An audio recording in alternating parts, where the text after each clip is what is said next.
आज हम लोग पढ़ने जा रहे हैं कौन सा? Spherical capacitor. Spherical capacitor.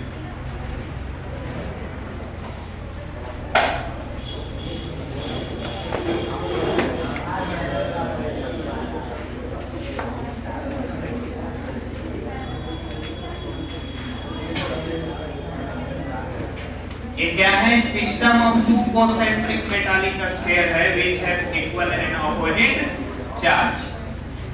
मैंने दो सकेंद्रीय खोखले गोले का बना हुआ एक व्यवस्था जिसमें दोनों गोलों पर समान परिमाण और विपरीत प्रकृति के आवेश विराजमान रहेंगे। ठीक है ना? तो इसमें आपको दो को क्या रखना है? concentric sphere रखना है। एक स्फीयर अभी दूसरा स्फीयर। अब दोनों स्फीयर का सेंटर एक ही होना चाहिए। एक स्फीयर पर आपको प्लस चार्ज डालना है। क्या डालना है? एक स्फीयर पर प्लस चार्ज, तो मान लो अंदर वाले स्फीयर पर कौन सा चार्ज है? प्लस। अंदर वाले स्फीयर पर चार्ज है प्लस। अब अंदर वाले स्फीयर का रेडियस है a। अंदर वाले का रेडियस कितना है? a। बाहर वाले स्फीयर पर चार्ज है माइनस। चार्ज है माइनस।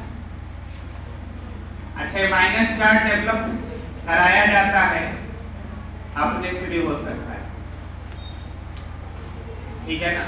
बाहर वाले गोले पर चार्ज कितना है? माइनस। जितना प्लस चार्ज है उतना ही माइनस चार्ज है। अमाउंट ऑफ माइनस क्यू और प्लस क्यू आपस में क्या है? बराबर है। दोनों चार्ज आपस में क्या है? वैल्यू में बराबर हैं, लेकिन नेचर में कैसा है? उल्टा है। इसमें अर्थिंग की भी बात की जाएगी। दूसरे गोले को हमने अर्थिंग कर दिया। फिर एक बात करेंगे, आप लोग को अंदर वाला गोला को भी अर्थिंग करके दिखाएंगे। अभी हम लोग कौन से गोले को अर्थिंग कर रहे हैं? बाहर वाला।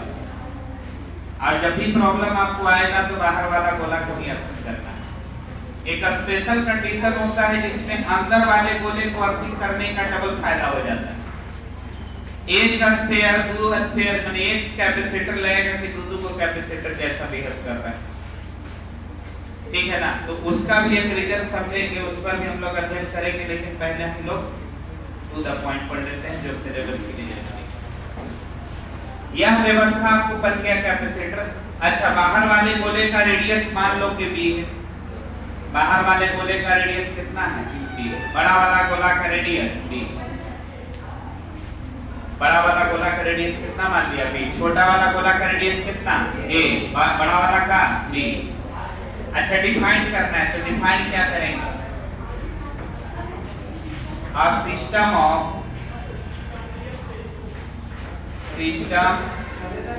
of two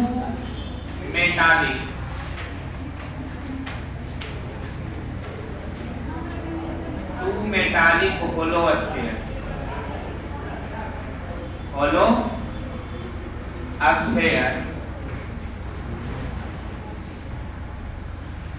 having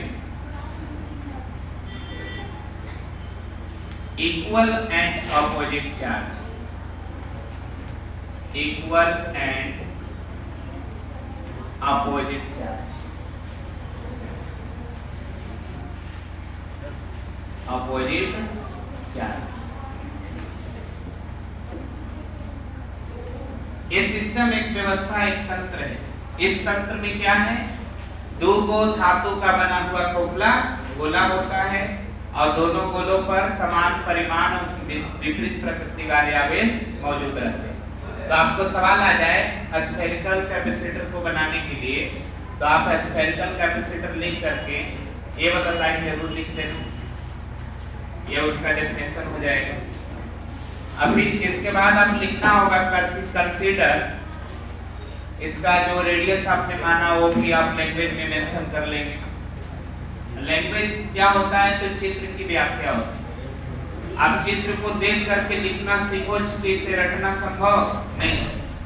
500-600 formula derive होने जा रहा है। 500-600 फार्मूला का एक एक का लैंग्वेज अगर लिखवाया जाए, एक एक का थ्योरी कराई जाए, तो आपको लैंग्वेज थ्योरी करते करते जिंदगी गुजर जाएगी।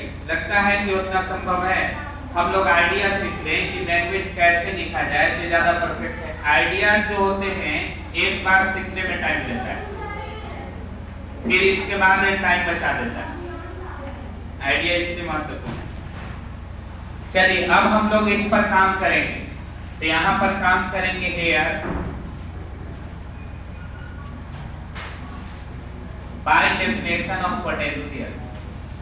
Bye definition of potential. Potential का जो आपने परिभाषा सीखा, उस परिभाषा के दौरान जो आपको सूत्र पढ़ाई गई, उसका हम लोग इस्तेमाल करने वाले हैं।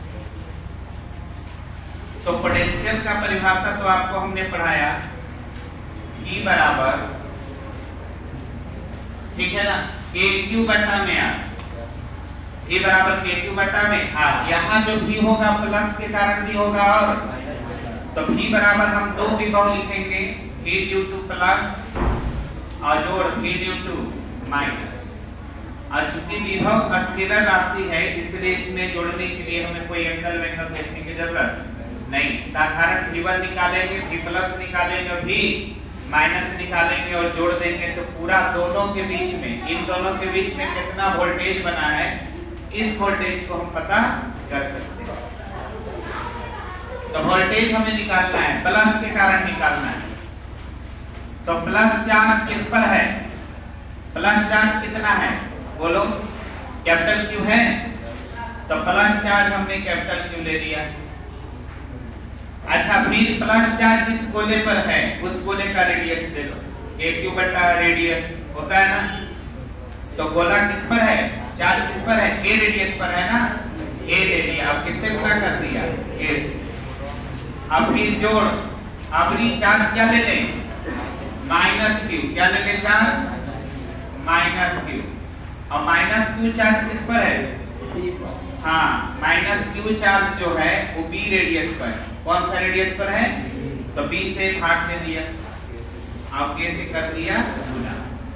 अब इसको हमें थोड़ा सा सॉल्व कर देना है।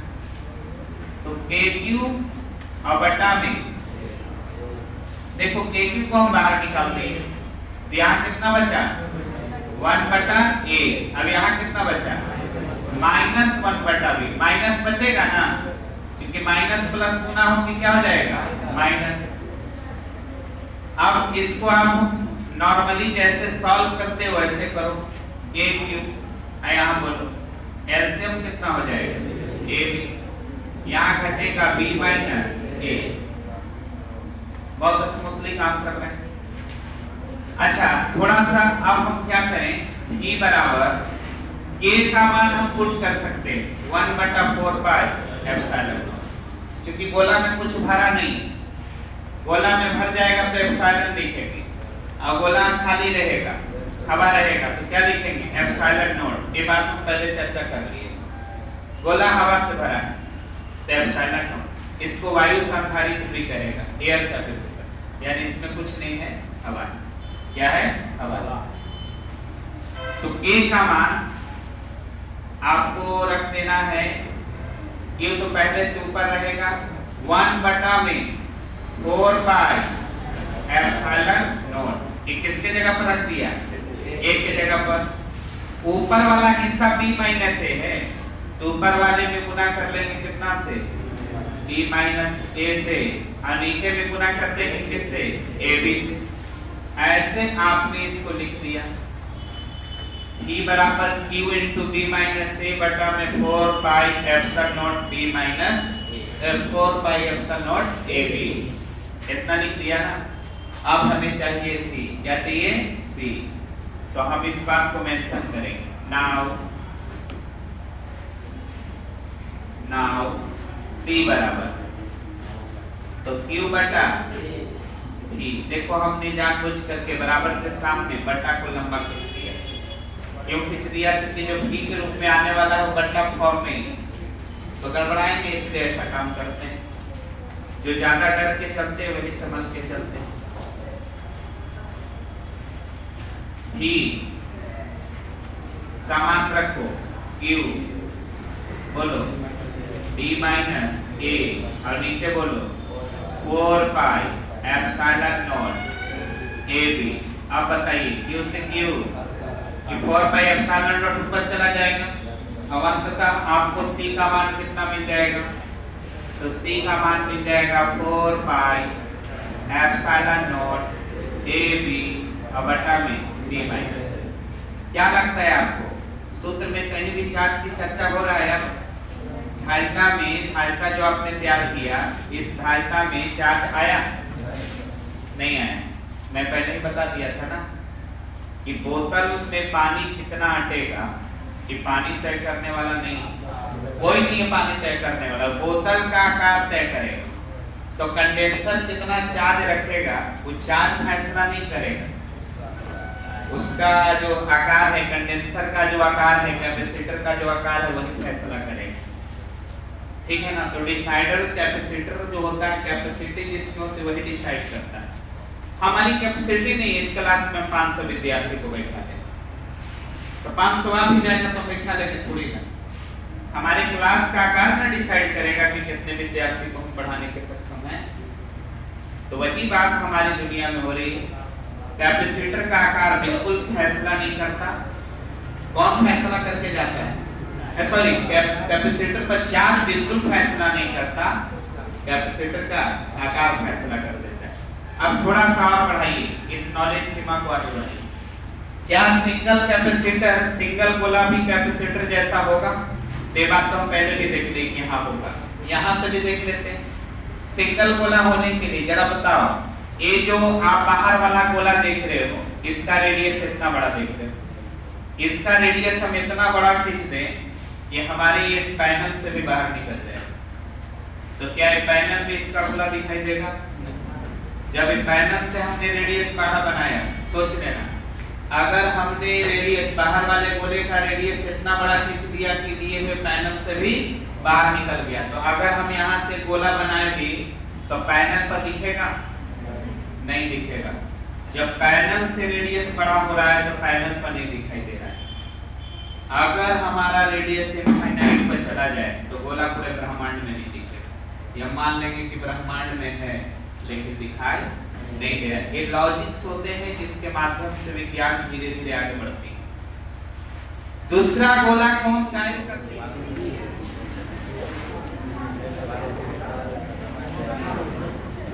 अगर आपके पास कोई गोला है इस तरह का, छोटा सा गोला आपके पास, छोटे से गोले का रेडियस क्या है? a, और बड़ा वाला गोले का रेडियस क्या है? b। अब बताओ मैं कर क्या रहा हूं? b का मान बहुत ज्यादा रखते रहे, किसके तुलना में? a के तुलना में। b का मान बहुत बड़ा कर रहे हैं a की तुलना में। b बना a, इसका रेडियस है कितना? a, और b वाला का रेडियस हम मान लिए इनफाइनाइट। कितना मान लिया? इनफाइनाइट मान लिया। b का रेडियस हमने मान लिया कितना? इनफाइनाइट। इनफाइनाइट तक जा रहे हैं, तो बताओ इनफाइनाइट तक जा रहा है, तो इनफाइनाइट तक जाएगा तो क्या है? गोला आपको दिखेगा? दूसरा गोला आपको नहीं दिखेगा। दूसरा गोला खिंचाएगा और नहीं खिंचाएगा तो दिखेगा नहीं, तो कैसा बिहेव करने लगेगा? ये बिहेव करेगा आपको। आज किसको भेज देना हो? बादल बड़ी गरज का मौसम है,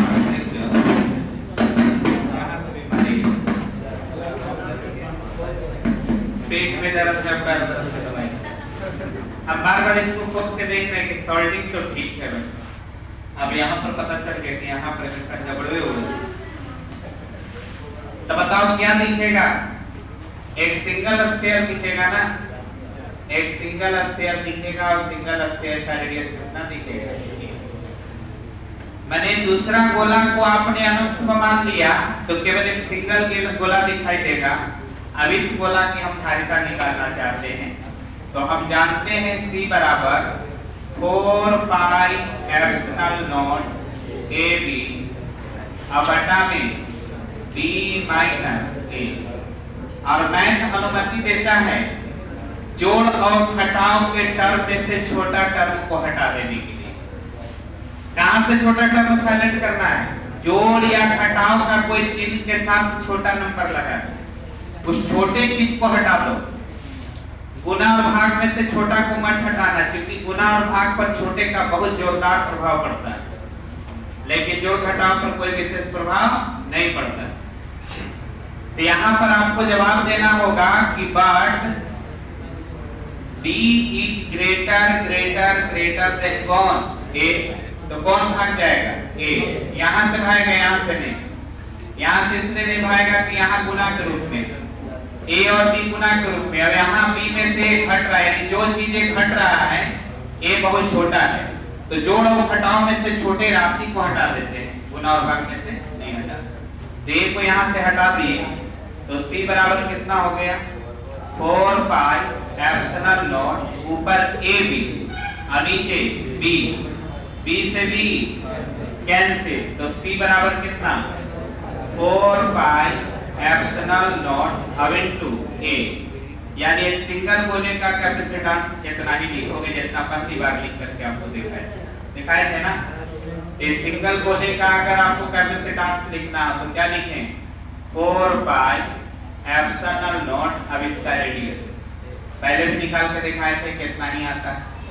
आप कॉन्सेंट्रिक फॉलो स्केल से भी इस बात पर चर्चा कर सकते हैं। यानी कोई आपसे तर्क पूछे कि एक सिंगल सा गोला क्या कैपेसिटर हो सकता है, तो आप जवाब देंगे हाँ हो सकता है। इसका जो कपल गोला होगा, जोड़ा गोला, वो कहाँ माना जाएगा? अनंत। कहाँ माना जाएगा? तो हमारे पास एक सिंगल सा स्फीयर है, उसका भी कैपेसिटेंस निकलता है, और निकाल करके भी दिखाया था पहले भी। पानी की बूंद, बड़ा सा गोला, धरती की कैपेसिटेंस, धरती भी एक सिंगल गोला है ना, और धरती की अगर सिंगल गोला है धरती, तो इसका भी कैपेसिटेंस आप निकाल सकते हो। तो अर्थ का कैपेसिटेंस आप लोगों ने निकाला था 711 माइक्रोफैराड के आसपास में आया था ना। तो सिंगल होलो स्फीयर भी आपके पास कैसा बिहेव करता है? एक स्फेरिकल कैपेसिटर की तरह बिहेव। अब अपने याद को थोड़ा सा ताजा करते हैं ना। Capacitance of earth, capacitance of earth, capacitance of earth. धरती की हम लोग क्या निकालने जा रहे हैं? धारिता। हालांकि ये काम पहले भी कर चुके हैं। तो धरती में भाई क्या क्या है? धरती जो है एक गोला है, एक्सैक्ट गोले की तरह हम लोग मानते हैं। धरती को कैसा मान लेते हैं? गोला की तरह।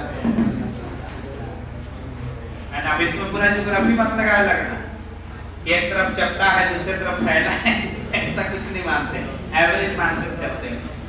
एवरेज शेप धरती की कैसी है? गोली है ना, इसको एवरेज शेप कहा गया है अनुमानतः। तो इसका रेडियस क्या है? इसका रेडियस हमारे पास कितना? r e for earth. अब इसकी धारिता अगर हम लिखना चाहें तो c ऑफ अर्थ ce कितना लिख सकते हैं? 4 पाई एप्सिलॉन नॉट अब इनटू r। और मैंने आपको बोला था कि आप चाहें तो यहाँ पर एक चीजें लगा सकते हैं। 1/4 पाई एप्सिलॉन नॉट इसके बराबर हो जाता है 9 गुने 10 के पावर 9 के बराबर हो जाता है। तो बताइए 4 पाई एप्सिलॉन नॉट किसके बराबर हो जाएगा? इसको उलट देंगे तो कितना के बराबर होगा? 1/9 गुने 10 के पावर 9 के बराबर होगा। एंड रेडियस ऑफ अर्थ कितना होता है? 6.4 गुने 10 के पावर 6 मीटर। ये दो चीजें आपको याद रखना है। रेडियस ऑफ अर्थ कितना होता है? 6.4 गुने 10 के पावर 6 मीटर। इसलिए अब आप निकाल दो c बराबर 4 पाई एप्सिलॉन नॉट की जगह पर कितना रखते हैं? 1/9 गुने 10 के पावर 9, और इसके जगह पर कितना रखते हैं? 6.4 गुने 10 के पावर 6, 10 के पावर 6। अब इसको सॉल्व करना है तो 6.4 बटा 9 ई वाला आप इससे भाग दिए, पावर वाला का पावर वाले के साथ सॉल्यूशन तैयार कर ली। 10 के पावर -3 है ना। अब बताइए 6.4 में 9 से भाग देने पर लगभग कितना आता था? 0.711 कितना आता था? अब उन्हें कितना 10 के पावर -3। संख्या को हम चाहेंगे तो यहाँ से दशमलव यहाँ उठा के रख देंगे तो 3 पावर और बढ़ जाएगा, हटेगा 3 पावर और हटेगा। तो बोलो 711 दशमलव 3 अंक किसका गुने 10 के पावर -6 हो जाएगा। -3 से बदल के कितना हो जाएगा? इधर दशमलव शिफ्ट करता है तो पावर घटता है, पावर क्या हो जाएगा? घटेगा। अब इधर दशमलव शिफ्ट करेगा पावर बढ़ेगा, यानी इधर में घटाना है इधर में जोड़ना है। अच्छा 10 के पावर -6 को आप माइक्रो बोलते हैं तो 711 माइक्रो और धारिता का मात्रक है, यानी धरती की धारिता कितनी होगी? 711 माइक्रो फैराड, जो लगभग 700 के आसपास में आपको शो करेगा। लगभग कितना शो करेगा? 700 के आसपास। तो धरती की धारिता आपको ऑब्जेक्टिव में आ सकता है।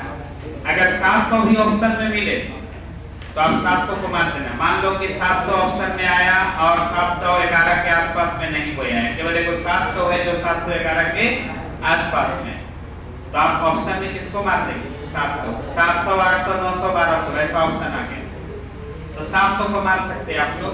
क्यों? क्योंकि बहुत बड़ी नंबर और बहुत छोटी नंबर में थोड़ी बहुत इधर उधर करने से कोई चीजें प्रभावित नहीं होती। ये बहुत छोटी नंबर है, 10 के पावर -6 ऑर्डर है और पावर माइनस में चला जाए तो अमाउंट बहुत छोटा होता है। चलिए इसको उतार लीजिए, दोनों ऑप्शन नहीं डालें, नहीं डालने का अधिकार, वैज्ञानिक त्रुटि माना जाएगा। 700 711 दोनों